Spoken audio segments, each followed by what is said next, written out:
Okay, remember they're changing my voice.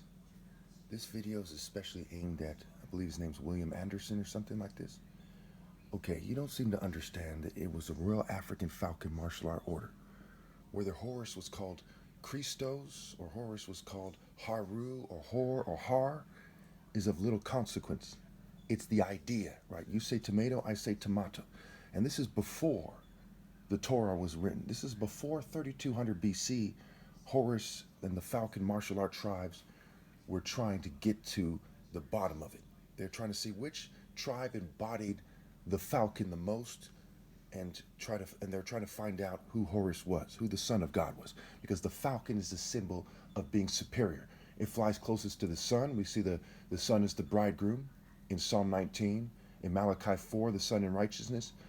Okay, the root and offspring of David and the bright morning star. Okay, the bright morning star versus, for example, Hades and the fist of the North Star. Okay, the North Star versus the sun is the bright morning star, and not whatever star you see cultists commonly point to. And people talk about Aphrodite and so on and so forth. So would you argue that Aphrodite magically is Christ? No. See, what happened is not far from Greece was Egypt and Africa, the rest of Africa. And you had the authentic Horus. Okay, not necessarily dressed like this, obviously. Okay, and everyone understood that he was the Son of God. All the nations gathered at the trade center, so to speak. All the nations around, further away, were more primitive nations who didn't do martial arts as well. All the main martial art nations gathered in Egypt, basically. Okay, and they acknowledged, mind, body, soul, and spirit, that someone like me was the Son of God, and I've gone far beyond all these other guys. That's how you knew who it was. You know them by their fruit, their works, their deeds. The Lord is a warrior. The Lord is his name.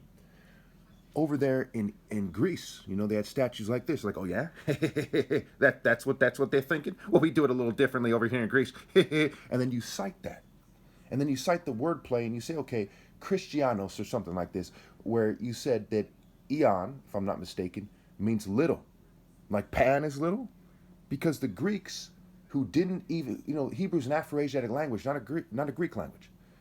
They weren't supposed to write the New Testament. They're supposed to have only translated it, and they didn't write the Old Testament. They didn't know what the fuck they're talking about. They knew about as much.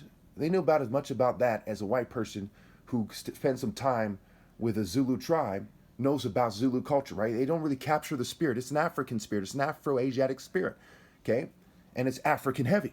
So when they say in Revelation that the prostitute sits by many waters and their nations, multitudes, peoples, and languages, you've accepted the mark of the Greek language, which is not the Afro-Asiatic language of Hebrew, okay? However, just because the Hebrews spoke an Afro-Asiatic language didn't mean they knew what the fuck they were talking about either. They didn't. Okay, because Ham begot Cush, Cush begot Nimrod, and he was a mighty warrior before the Lord. And Jesus said, no, it's not Jewish culture. The kingdom of heaven is taken away from you. Okay, and given to a people who perform his works. And what are the works? They're mighty warrior works, Nimrod works, not the pretender. They even have a show called The Pretender where it looks nearly exactly the same as your false image of Christ. This kind of Greek society look, this kind of Da Vinci Code, Zagreus, Serapis, it's nonsense. And yes, they have cruel intentions, and yes, they depict their angels not much different than this fairy here, and these were naked wrestling people. These, and then they eventually get the ballet and so on. Their culture is not the Royal African Falcon martial art culture of God that the Jews were trying to come into. Right, again, write this down so you don't forget this part. Before Abraham, I am. Before. The Lord is a warrior before Abraham is even born.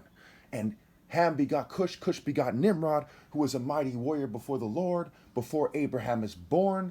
And it says that the proverbial saying was, like Nimrod, a mighty hunter, a mighty warrior before the Lord. Okay? So the war spirit of God is really the intense spirit of God. We see that all throughout the Bible, and it's an African spirit. God made man in his image where? In Africa, right? Because the first time that people understood God was when they were in Africa before they had left, because God made man in the beginning. And we see in science and history that makes it clear that man was in Africa. So these are a bunch of African peoples, okay? And then some of them connected to the spiritual Garden of Eden is the logical assumption here, whether you think it's the first two people or whether you think this is a story about later on.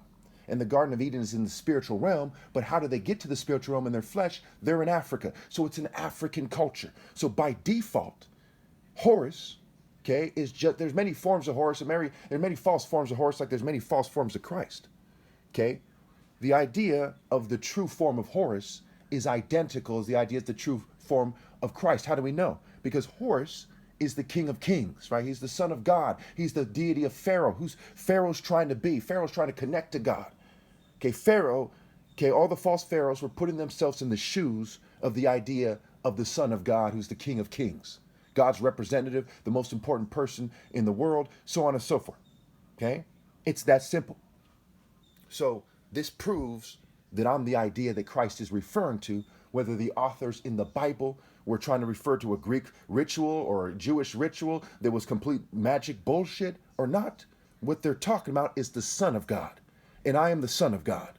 And you know, by my works, my deeds, my fruits, my legal and peaceful up to $10 million, going in 10 years and counting by the year, top martial artist, peaceful and legal challenge to prove that I'm the Son of God. And Christ said he's the root and offspring of David, who proved his worth facing Goliath and winning, and then leading these people on a spiritual mission in a war spirit to fight the Jebusites and the Philistines, right? But the essence of that is the spirit of it. You don't have to strike anybody down to prove that you're Christ. But you have to come into the war spirit, which can be proven through sparring, right? Spar it and spirit. What are they sparring? They're sparring the spirit, the training, the culture, the personality. The essence of somebody is coming out in outdoor sparring when you do it correctly and fairly. Thank you.